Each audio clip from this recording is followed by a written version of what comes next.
شاید چاروں طرف سے گھری ہوئی، اور اس میں داخلے کا راستہ صرف وہی تھا جہاں سے بحری جہاز گزر کر اندر داخل ہوا تھا۔ رات کے 2 بج رہے تھے۔ جہاز ایک بار پھر سست رفتاری سے آگے بڑھ رہا تھا۔ تاریکی شدید ہو گئی تھی۔ آسمان پر بادل آنے سے تاروں کی معمولی سی روشنی بھی ختم ہو گئی تھی۔ میں پورٹ ہول سے باہر دیکھنے کی کوشش کر رہا تھا، مگر جہاز کی روشنیاں بھی بجھا دی گئی تھیں۔ جہاز تو رک گیا تھا۔ اچانک ایک جھٹکا سا لگا اور اس نے ایک اور غیر معمولی حرکت کی، یعنی آگے یا پیچھے جانے کے بجائے دائیں طرف جانے لگا۔ میں دنگ رہ گیا۔ جہاز اس قسم کی حرکت کر ہی نہیں سکتے۔ چند لمحے بعد میری سمجھ میں آ گیا کہ جہاز کو کسی قسم کے میکینزم کی مدد سے کھینچا جا رہا تھا۔ دنیا کی بعض مختصر سی بندرگاہوں میں اس قسم کے میکینزم ہوتے ہیں جن کی مدد سے بحری جہازوں کو بندرگاہ لایا یا نکالا جاتا ہے۔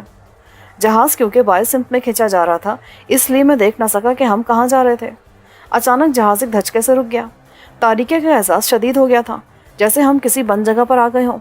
اس کے ساتھ ہی باہر چہل پہل کی آوازیں آنے لگی، ساتھ ہی سامان رکھنے، اٹھانے اور گھسیٹنے کی آوازیں بھی آنے لگیں۔ میں واپس آ کر اپنے بستر پر بیٹھ گیا۔ میرا اندازہ تھا کہ بوٹ نے جنوب مغرب کی سمت کوئی 20 گھنٹے مسلسل سفر کیا تھا اور اس کی رفتار 20 ناٹ فی گھنٹہ رہی تھی۔ گویا ہم کوئی 400 میل کے فاصلے پر آ چکے تھے۔ جہاں خلیج کو طوفان کے دوران میں لنگر انداز کیا گیا تھا، وہ جگہ بمبئی سے کوئی 150 ناٹ کے فاصلے پر جنوب مغرب میں تھی۔ گویا یہ جگہ سعودی عرب کے شمال مشرقی ساحل کے آس پاس تھی۔ ممکنہ طور پر کوئی جزیرہ تھا۔ اگر یہ ان بحری قزاقوں کا مرکز تھا تو خاصی تعجب کی بات تھی۔ وہ ایک بین الاقوامی بحری شاہراہ کے خاصے نزدیک تھے، جو ایران، برصغیر اور عرب ممالک کو افریقہ اور بحرہ قلزم سے ملاتی ہیں۔ ان کی دیدہ دلیری حیرت انگیز تھی۔ رات بھر جاگنے کے بعد مجھے اونگ آ رہی تھی، لیکن میں سونا نہیں چاہتا تھا۔ میں چوکنا رہنا چاہتا تھا تاکہ بے خبری میں مارا نہ جاؤں۔ میں نے پستول کو اپنی یونیفارم میں پتلون میں قمیض کے نیچے سے نکال کر دائیں پیر کے موزے میں ڈال لیا۔ تلاشی کے دوران یہاں سے اس کے چھن جانے کے امکانات کم تھے۔ مجھے یہ بھی تعجب تھا کہ اس بورڈ پر کسی نے میری تلاشی لینے کی زحمت گوارا نہیں کی تھی اور پستول اب تک میرے پاس تھا۔ اگر موقع ملتا تو میں 9 افراد کو جہنم رسید کر سکتا تھا، جن میں سر فہرست جان گرے کا نام ہوتا۔ مگر مسئلہ یہ تھا کہ میں 9 افراد کو مار کر بھی یہاں سے فرار نہیں ہو سکتا تھا۔ اول تو وہ مجھے فرار ہونے ہی نہ دیتے، اور اگر کسی طرح میں کشتی سے نکل بھی جاتا تو آگے سمندر میں کہاں جاتا۔ فی الوقت میں دیکھو اور انتظار کرو کی پالیسی پر عمل کرا تھا۔ مستقبل میرے لیے کیا لانے والا تھا۔ مجھے شاید اونگ آ گئی جب کھٹکے نے مجھے چونکا دیا۔ دروازے پر رات والا گارڈ کھڑا خشمگین نظروں سے مجھے گھور رہا تھا۔ اٹھ جاؤ، تم لوگوں کے فیصلے کا وقت آ گیا ہے، اٹھاؤ سلاٹ صاحب کو بھی، اس نے غرا کر کہا۔ میں جاگ رہا ہوں، عبید نے اچھل کر بیٹھتے ہوئے کہا۔ یہ کالے منہ والا بندر کیا بکواس کر رہا ہے؟ اس خطاب پر حبشی گارڈ نے خونخوار نظروں سے اسے دیکھا۔ بہت چہک رہے ہو، ابھی ساری بکواس نکل جائے گی۔ اس کے منہ لگنے کی ضرورت نہیں عبید، میرا خیال ہے یہ تمہاری شائن شان نہیں ہے۔ اس نے منہ بنایا۔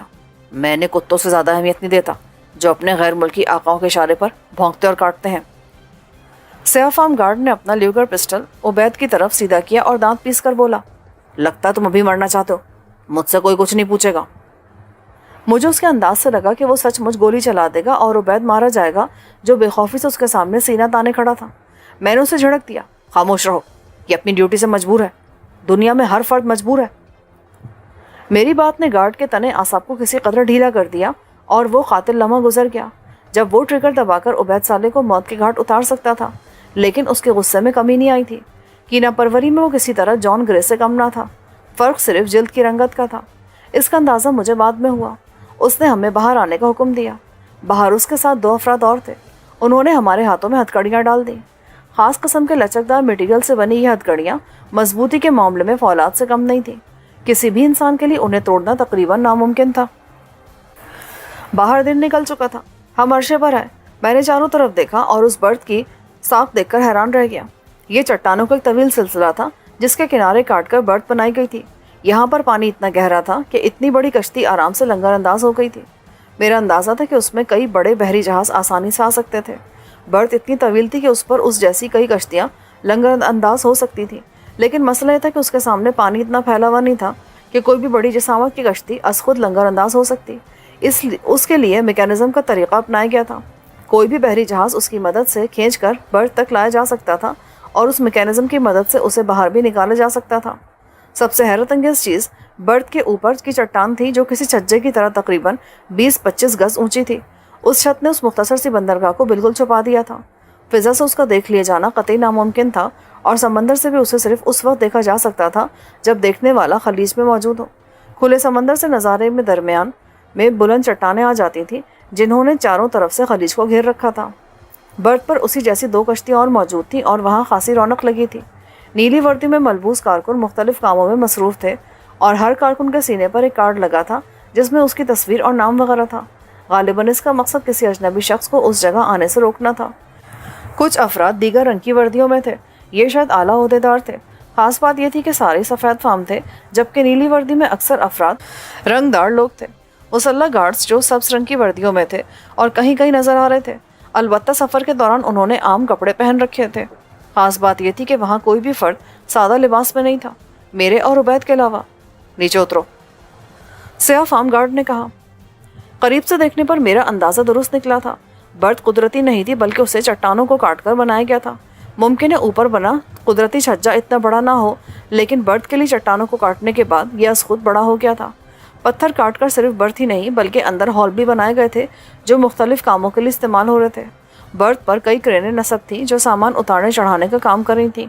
ہم کریٹس کے ایک ڈھیر کے پاس سے گزرے جن سے بوٹ رہی تھی۔ میں نے اندازہ لگا کہ ان میں شراب تھی۔ یہ شاید ارد گرد کے ممالک کو اسمگل کی جاتی ہوگی کیونکہ سوائے بھارت اور سری لنکا کے اس خطے کے کسی ملک میں شراب کی آزادی نہیں تھی۔ لامحالہ اسمگل ہو کر وہاں جاتی تھی۔ اس سے ذرا آگے اس سامان کا ڈھیر لگا تھا جو خلیج سے طاقت کے زور پر حاصل کیا گیا تھا۔ اس سامان کے لیے 30 افراد اپنی جان سے گئے تھے۔ مجھے شبہ تھا کہ جان گرے نے انہیں صرف انتقام لینے کے لیے ہلاک کیا تھا، بلکہ خلیج کی تباہی کی اصل وجہ شاید یہ تھی کہ ان کی قزاقی چھپی رہے۔ کپتان صلاح الدین اور جان گرے کے درمیان ہونے والی گفتگو سے یہ تاثر بھی ملتا تھا کہ اس خطے میں سفر کرنے والے بحری جہازوں کے لیے کوئی نئی بات نہ تھی۔ اس سے پہلے بھی وہ ان قزاقوں کے ہاتھوں لوٹتے رہے تھے، لیکن نامعلوم وجوہات کی بنا پر لوٹنے والے بحری جہاز اور ان کی کمپنیاں ان واقعات کی رپورٹ نہیں کرتی تھیں۔ برت سے اتر کر ہم ایک پکے راستے سے گزرتے ہوئے ایک ہال تک پہنچے۔ یہ سب اس چٹانی سلسلے کے اندر تھا جو کسی بڑی پہاڑی کا ایک حصہ تھا، لیکن اس طرف سے اس کی وسعت یا گہرائی کے بارے میں اندازہ لگانا قطعی ناممکن تھا۔ پھر یہ بھی معلوم نہیں تھا کہ ان چٹانوں کے عقب میں کیا تھا۔ ہال میں کئی گاڑیاں کھڑی تھیں۔ یہ سب چھوٹی ساخت کی جیپیں تھیں۔ ہر جیپ پر 4 افراد سوار ہو سکتے تھے۔ مجھے اور عبید کو ایک جیپ پر سوار ہونے کے لیے کہا گیا۔ جب ہم اس کے عقبی حصے میں بیٹھے تو ہمارے ہاتھوں میں لگی ہتھکڑیوں کو جیپ کے لگے حکوں میں لاک کر دیا گیا، غالباً اس بنا پر کہ ہم راستے میں کوئی شرارت نہ کر سکیں۔ ہال کے دوسرے سرے پر سرنگ جا رہی تھی۔ ابھی ہم روانہ ہو ہی رہے تھے کہ اس سرنگ سے ایک ایسی ہی جیپ نکلی، گویا یہ سرنگ ٹریفک کے لیے استعمال کی جا رہی تھی۔